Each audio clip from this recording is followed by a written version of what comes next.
I tell this story because it's totally normal to me, but a lot of other people find it surprising. There was a day where my mom pulled me aside. I was having an argument with my stepdad. And I went to my mom looking for support. And I asked her to support me. I was like, do you love me, right? Do you love me or do you love dad more? And she looked at me and she was like, of course I love your dad more than I love you. Because you're my son, I have to love you. You were born to me, I must love you. But it's a choice to love your dad. So I have to love him more because it's a choice. And for me, I will never forget that conversation. I'll never forget the look on my mom's face. It was so simple and so academic and so clear to her.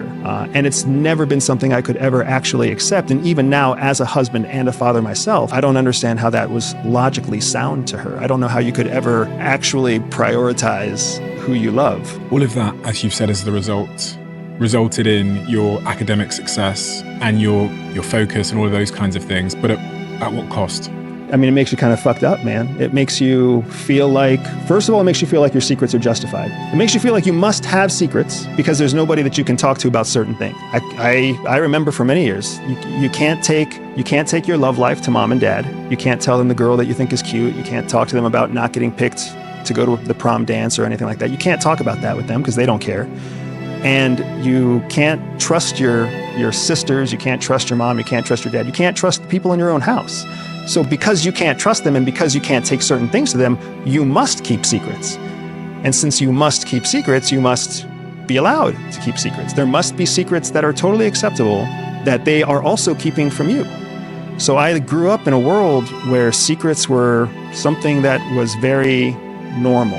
And then from that, you start to learn that if secrets are normal, then lying must also be normal and totally acceptable. So there's a level of sociopathy that develops when you feel like you're on your own. And that's something that most people out there who are loners, who have grown up in that world, they learn to understand that there are certain elements of social behavior that are not culturally acceptable, but as long as you don't talk about them, you can practice them. So that's a big part of what I learned personally, was that secrets, how to keep secrets, that secrets are normal, how to lie without being caught, and more importantly, that there is a very real difference between the people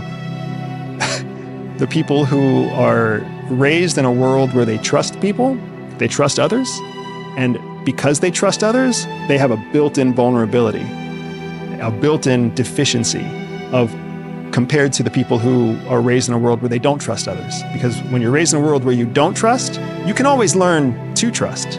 But when you're raised in a world where you trust first, it's very difficult to train that person to know when to not trust someone else. How do you feel about that wiring that you have because of that experience? I mean, it's sad. I'm doing everything in my power to not wire my children the same way that I was wired.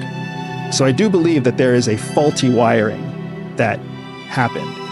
But at the same time, it's been very valuable to me. It's been very productive and valuable in terms of what I've been able to experience, what I've been able to see and do financially, economically, relationally. I benefit and value. And this is a big challenge that I have, is as much as I sit here telling friends, and like I'm telling you, secrets, because this is what happens. We tell people secrets when they trust you. When I share with you the challenges of growing up, it's important to me that I don't sound like I'm complaining or whining, because I had a fantastic foundation for success after that. But I defined success in all the ways that I was trained to define success: financially, economically, empirically, not based on how I feel internally.